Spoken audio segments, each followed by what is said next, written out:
Hello दोस्तों, नमस्ते, प्रणाम। कैसे हैं आप लोग? उम्मीद है कि अच्छे ही होंगे। और दोस्तों, आज हम आप लोग को एक बहुत ही प्यारा, बहुत ही सुंदर गीत सुना रहे हैं। तो लेकिन आप लोग को कैसा लगेगा कमेंट करके बताइएगा। और हमारे चैनल पर नए होंगे तो प्लीज़ चैनल को सब्सक्राइब करिएगा।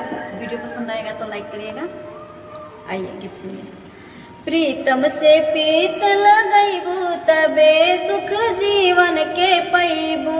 प्रीतम से प्रीत लगैबू तबे सुख जीवन के पैबू। सास घर के देवी ससुर घर के देवता, सास घर के देवी ससुर घर के देवता, उनके आगे शीश झुकैबू तबे सुख जीवन के पैबू।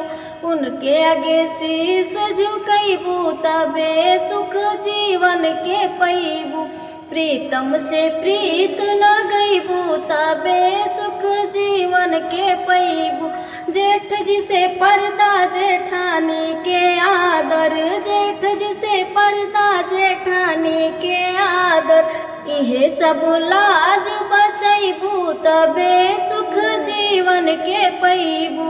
इहे सब लाज बचैबू तबे सुख जीवन के पैबू।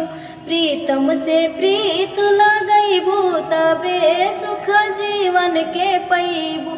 देवर के प्यारे ननद के दुलरबू, देवर के प्यारे ननद के दुलरबू, सब कर मान बढ़ैबू तबे सुख जीवन के पैबू।